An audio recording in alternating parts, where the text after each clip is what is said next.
Coming up on CityView, how you can help Austin Energy update its generation plan. Short-term rentals will tell you how to speed up the licensing process, and there's still time to help shape the future of Lady Bird Lake's waterfront.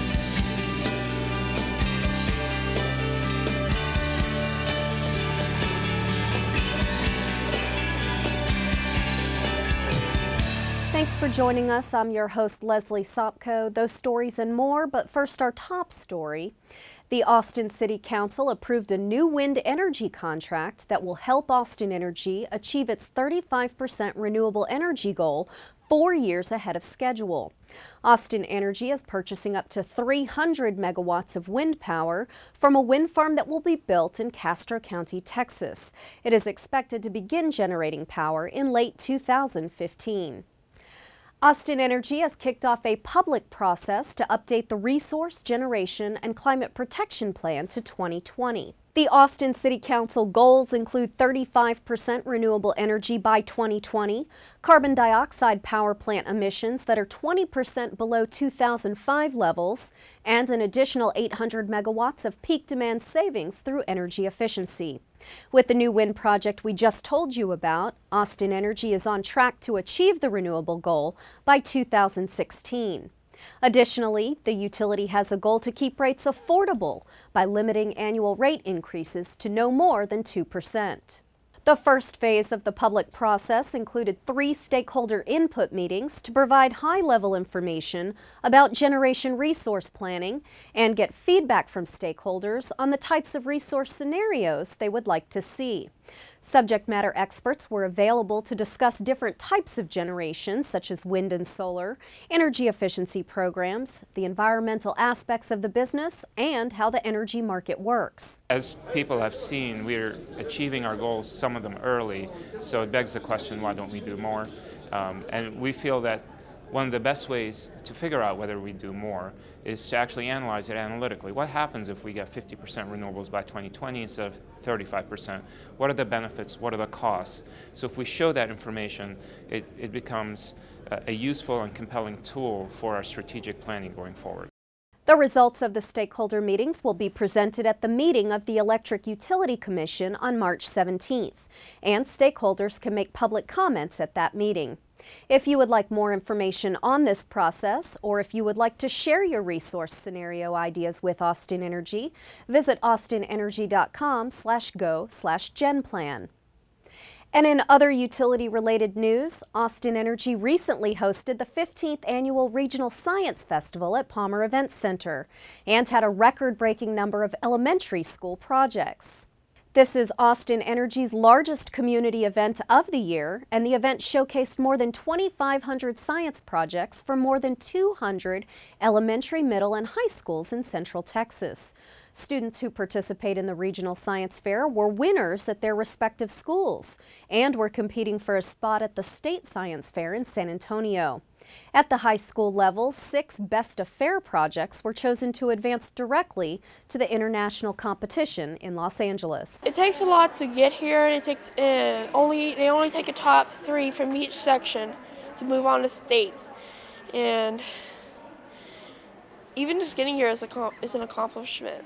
I like how they support us, like young minds trying to go with big minds, and I like that. Like they're thinking about us, like the future. And like I said, maybe one of these kids might create like the new Bugatti, I don't know. I've got to know Russell Cowan pretty well. He's the science fair director, and when he told me that this is just kind of like a side event that the Austin Energy Company does for the community, I was really impressed by that, because I thought this was its own division, its own entity in Austin. But this is really nice for them to do something like this for our kids and provide these opportunities. More than 500 judges and more than 100 volunteers from the City of Austin, local businesses, professional organizations, colleges, and grade-level schools contribute to the event's success. Well, changes are coming to the south central area of Lady Bird Lake, and the City of Austin wants your input. The input will be incorporated into a master plan for the 100 acres spanning from Auditorium Shores to Joe's Crab Shack. Leaders of the Master Plan project have hosted a waterfront walkabout and 2 talkabouts to share ideas about the waterfront's potential. Ideas include a new waterfront park, green streets, and pedestrian connections. This South Central Waterfront initiative will establish a vision and provide recommendations to guide public and private development over the next 2 decades. We have in this area are quite a few large tracts of property that are privately owned but that are ripe for redevelopment at this time. And so they are going to redevelop. And so we now have an opportunity to have a hand or have a voice in how those redevelop. And as a citizen, I think that's extremely important. And it is some of the largest undeveloped tracts in the near downtown area. It's adjacent to downtown and it's on the waterfront, so it's only going to become more desirable. And a lot of it's underutilized. You have these older office buildings and large surface parking lots that are extremely underutilized, but they're worth a lot. And so that's worth a lot to a developer, it's worth a lot to the citizens. Now's the time to get involved if you're interested in this effort.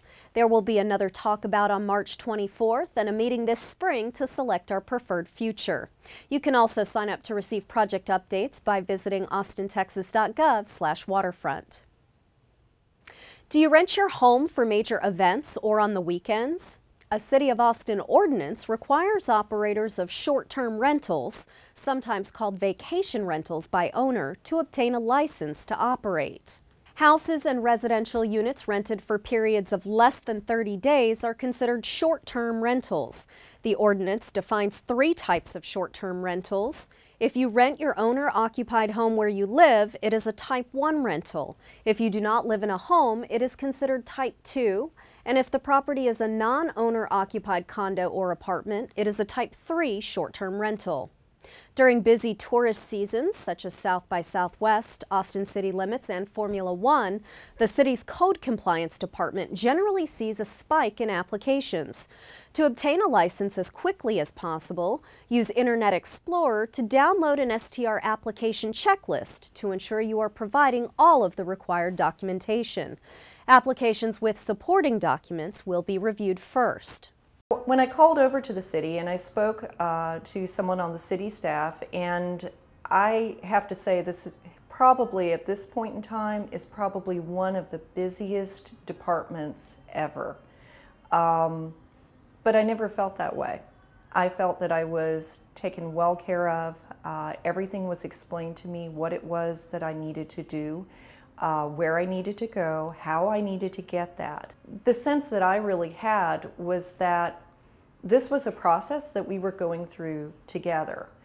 You can get more details online at austintexas.gov/STR or call 311 to schedule an appointment with staff. Finally, the City of Austin and University of Texas have established a partnership to solve some real-world community issues. UT Civil Engineering students are currently designing rain gardens for 2 Austin Independent School District schools, Doss Elementary and Covington Middle School. Rain gardens are shallow areas that gather water, which is then absorbed into the ground to prevent rainwater runoff. The students are mentored by local professionals, and their work is guided and reviewed by the Watershed Protection Department. Every senior at UT who takes engineering has to take a seniors ethics class, and usually that class involves doing a real life design project. So we get to deal with the city or with the school district or something where we have actual stakeholders. We have a design, they give us feedback, and we kind of learn the process of not just designing something that is the most efficient, but also works for everyone involved with price, with what they want. What we're doing here today is we're going to be designing a rain garden for Doss Elementary School because they have a lot of erosion problems when it rains, and we're looking to kind of mitigate that and also give them a nice learning environment for their students. The students will complete their designs this spring, and the rain gardens will be installed this fall. To learn more about rain gardens, visit austintexas.gov/raingardens. And that's all for this edition of CityView. I'm your host, Leslie Sopko. Our next episode premieres Friday, March 14th. Thanks for watching.